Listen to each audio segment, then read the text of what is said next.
사람 욕심이라는 게 조금만 오를 집을 사고 싶진 않고 많이 오를 집을 사고 싶다. 제가 점쟁이처럼 콕콕 집어줄 수는 없고 저한테 오를 아파트를 추천해달라. 오를 아파트. 오를 지역 강남 서초에서는 되지 않을까? 무조건이죠. 결국 부동산 이 거래라는 거는 좀 돈하고 관련된 경우가 많아요. 예를 들어 집에 뭐 에어컨이 있다라고 소개를 했는데 우리가 조심해야 되는 사기 유형이나 뭐 트렌드가 있을까요? 직장인일 때랑 비교하시면 어떠신가요? 연봉은 좀 어떠신지. 굉장히 열심히 하면 네, 직장인보다 훨씬 오. 좋을 것 같고 그리고 이거는 경기를 타기 때문에 네, 거래하게 해줬을 때 집값 많이 올랐을 때 만약에 내 아이가 공인중개사가 되겠다라고 한다면 찬성하실까요? 네. 부동산 계약을 처음 하는 사람들한테 꼭 알려주고 싶으신 굉장히 다양한 성격의 고객들이 있으실 텐데 어떤 부분이 가장 어려우세요? 그런 신뢰를 쌓기 위해서 하시는 특별한 노력이 있으실까요? 지금 안 하면 내일은 떠나간다 뭐 이런 식의 멘트는 좀 안 하고 싶더라고요. 내 자신을 항상 잘 컨트롤해야 하기 때문에 채찍질을 해야 되기 때문에 네, 그래야 이제 열심히 잘 할 수가 있어요. 안녕하세요. 네. 사이좋은 엄마. AI로 대체되지 않을 직업 두 번째 시간, 오늘은 강남 서초 지역에서 워킹맘으로 일하시면서 유튜브 강남 서초 TV를 운영하고 계신 공인중개사 정지선 씨를 모셨습니다. 반갑습니다. 네, 이렇게 인터뷰 응해주셔서 감사드려요. 네. 네, 간단하게 자기소개 부탁드립니다. 네, 저는 강남에서 공인중개사 하고 있고 초등학생 아들 키우고 있는 네, 워킹맘입니다. 고생이 많으시겠어요. 네, 아무래도 초등학생 때는 좀 엄마가 챙겨줘야 될 부분도 많고 손도 가고 하는데 또 일도 병행하다 보면 모든 워킹맘들이 다 그렇지 않을까 싶습니다. 네. 그렇죠. 공인중개사를 하게 된 계기가 있으실 거잖아요. 네. 네. 좀 아이가 어릴 때는 사실 엄마들이 일하기가 쉽지는 않잖아요. 그런데 이제 선배맘들이 아이가 좀 크면 일을 언젠가 좀 할 수 있겠다라고 이제 얘기를 해서 뭘 할 수 있을까 좀 고민을 하다가 제가 이제 법학을 전공을 했고 그래도 준비하기 좀 괜찮지 않을까 해가지고 좀 시작을 하게 됐습니다. 직장인일 때랑 비교하시면 어떠신가요?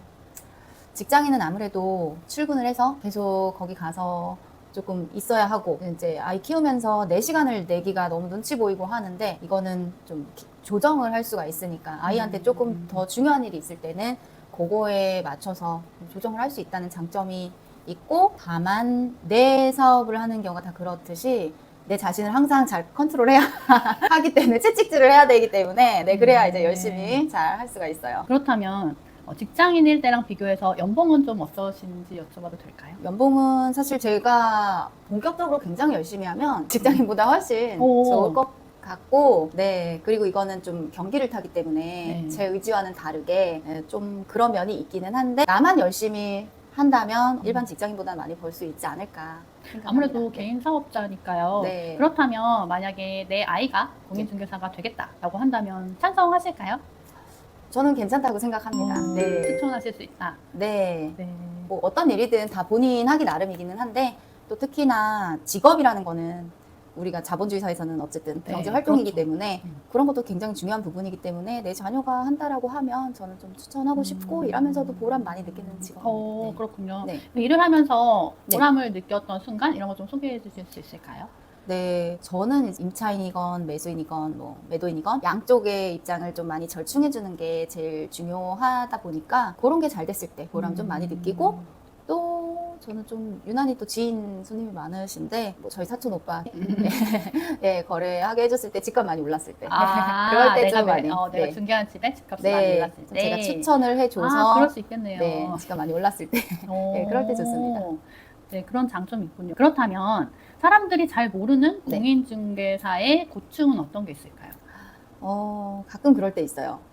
전국의 모든 집을 다 할 거라고 생각을 하고 오를 집을 이제 왜냐하면 부동산이라는 게 어쨌든 재산이기도 하고 자산이기도 하고 그렇잖아요. 그래서 그냥 내가 삶의 터전 요즘에는 그런 개념보다는 좀 이제 투자의 개념도 많이 녹아 있기 때문에 오를 만한 집을 사고 싶다 뭐 이렇게 얘기를 하면 사람 욕심이라는 게 조금만 오를 집을 사고 싶진 않고 많이 오를 집을 사고 싶다 뭐 이렇게 하신다라고 하면 제가 점쟁이처럼 콕콕 찝어줄 수는 없고 저도 어떤 근거에 바탕 제가 점쟁이는 아닌데 많이 오를 걸 좀 추천해달라고 하시는 분들이 간혹 계세요. 이제 그러고 싶죠. 네, 저는 이제 활동 지역이 강남 서초다 보니까 약간 그쪽 지역을 많이 알고 다른 지역은 조금 미흡하다고 인정할 수밖에 없는데 다른 지역을 이제 사는 경우에도 이제 지인 같은 경우는 저한테 이제 의뢰를 하실 거 아니에요. 네. 그래서 다른 지역을 매수하시는 경우에도 의뢰를 하시는 지인분들이 이제 저한테 오를 아파트를 추천해달라. 오를 아파트. 오를 지역 강남 서초에서는 되지 않을까?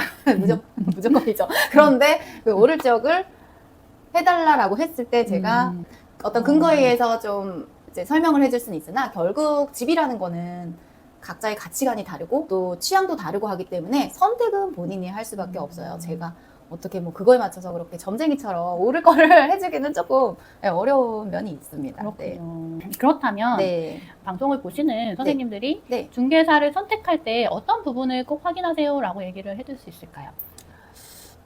제가 이제 그 공동중개를 할 때 손님으로 가는 경우가 있어요. 그 부동산 입장에서는 제가 손님 모시고 가는 거기 때문에 제가 이제 손님이 되는 건데, 뭐 그런 경우에도 이제 계속 계약만을 위해서 저랑 이제 소통을 하는 게 아니고 손님의 니즈를 잘 파악을 해서 그 손님한테 이제 잘 맞는 그런 중개를 하는 게 좀 중요하다라고 생각을 해요.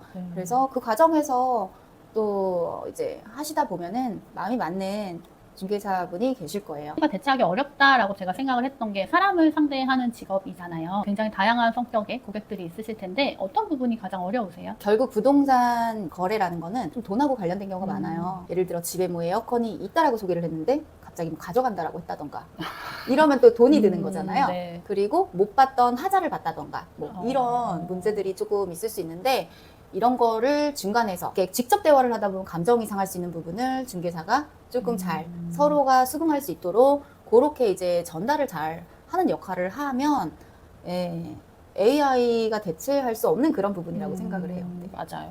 저도 그렇게 생각합니다. 네. 그런 갈등 상황들을 해결한다는 것이 사실은 제일 까다로운 부분일 텐데요. 네. 기억에 남는 어떤 해결 사례가 있을까요? 집에 발견 못했던 구멍이 있었어요. 구멍이요? 상처가 있었어요, 벽에. 그런데 이제 매수인 입장에서는 그게 혹시 누수는 아니냐, 왜 이렇게 해놓은 거냐, 뭐 여러 가지 의심을 많이 하는 가운데 중도금 낼 때 이제 그거에 대해서 그것 때문에 우리가 통상적으로 생각하는 것보다 많은 돈의 차감을 요구를 하더라고요. 그랬을 때 이제 설명을 하죠. 이것의 문제는 이제 그 우리가 매도인의 하자담보 책임이라고 해서 집을 매수하고 나서도 생각지 못했던 하자 부분이 나오면 매도인에게 하자담보 책임을 요청을 할 수가 있어요. 그래서 그 부분이 정말로 의심했던 뭐 누수나 그런 걸로 됐을 때는 그렇게 해결을 하기로 하고, 하지만 지금 당장 이것 때문에 생기지 않은 문제 때문에 과도한 금액 삭감 요구는 조금 지나친 요구인 것 같다. 뭐 이런 식으로 이제 좀 서로의 입장을 많이 이제 설득을 했었던 기억이 있습니다. 그런데 그런 자국은 사실 외부에서 유입됐었던 걸 수도 있고, 아무래도 좀 연식이 된 아파트는 좀 그런 의심을 할 수는 있죠. 근데 그 당시 상황은 그렇지는 않았고 지금은 잘 살고 계세요. 집값도 많이 오르고. 다행이네. 저는 기본적으로 좀 근거를 들어서 설명을 해주려고 노력을 많이 하고요. 이런 거는 또 마음이 바뀔 수도 있는 거거든요. 내가 이 집을 하기로 결정을 했다가 안 한다거나 어떤 게 의심스럽다거나 그러면 조금 생각이 정리될 때까지 기다려주는 편이고, 그거를 계속 이게 너무 좋으니까 지금 해야 된다, 지금 안 하면 뭐 내일은 떠나간다, 뭐 이런 식의 멘트는 좀 안 하고 싶더라고요. 좋은 중개사님이시네요. 공인중개사를 준비하는 사람들한테 해주고 싶은 현실적인 조언이 있으실까요? 일단은 부지런해야 되고요. 좋은 물건을 많이 갖고 있어야 이제 의뢰를 하시는 분들에게 내 머릿속에서도 어떻게 좀 비교를 하고, 그러면은 손님한테는 이런 게 맞겠습니다. 또 고층을 싫어하시는 분들도 계시고 좋아하시는 분도 계시고, 내 이제 취향이 다 다른 거예요. 그래서 이제 딱 얘기를 했을 때 내가 만약에 물건을 한 아파트 단지에서도 다 향이 다르고 층이 다르고 컨디션이 다르잖아요. 그래서 내가 많이 이런 거를 갖고 있을 때 다양하게 좀 생각을 해볼 수가 있고 네. 그렇습니다. 부지런해야 합니다. 부지런해야 되는군요. 어려운 직업이었어요.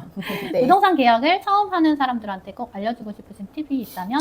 네, 요즘에는 이게 부동산이 적은 돈이 아니잖아요. 그래서 인터넷에 검색해보면 정보가 많이 나와 있기 때문에 누군가의 말을 전적으로 믿기보다는 내가 스스로 이런 경우에 대해서 많이 검색을 해보시고, 궁금한 건 항상 확인을 해서 돌다리도 두들겨보고 건너라, 이 말을 항상 명심을 하고 거래를 하시면 좋겠습니다. 자, 그렇다면 부동산 시장에서 우리가 조심해야 되는 사기 유형이나 뭐 트렌드가 있을까요? 아무래도 본인 확인을 꼭 해야 하고, 네. 요즘에는 뭐 이제 좀 많이 알려졌지만 네. 국세나 그런 체납 부분이 있는지, 그게 어떤 담보, 은행 담보나 그런 거보다 보이지 않는 선순위이기 때문에 그런 것도 항상 확인을 하고 그렇게 해서 거래를 하시는 게 좋겠습니다.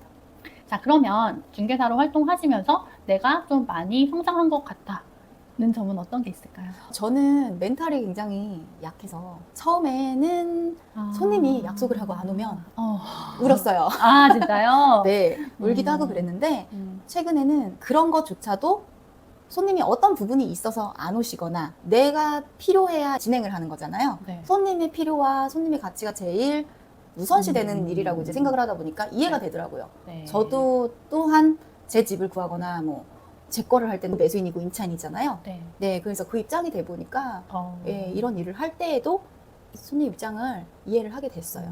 그래서 좀 덜 힘들게 됐습니다. 그렇다면 선생님한테 사람을 만난다는 것은 어떤 의미가 있을까요? 저는 일단 중개라는 것은 양쪽의 입장을 이제 조율하는 그런 직업이다 보니까 만난다는 거는 양쪽이 모두 다 만족스럽게 그렇게 하는 역할이 제 역할이고 그것에서 사람을 만난다는 게 제가 큰 의미가 있는 것 같습니다. 오늘 인터뷰 네. 참여해주셔서 감사드립니다. 감사합니다. 감사합니다. 감사합니다.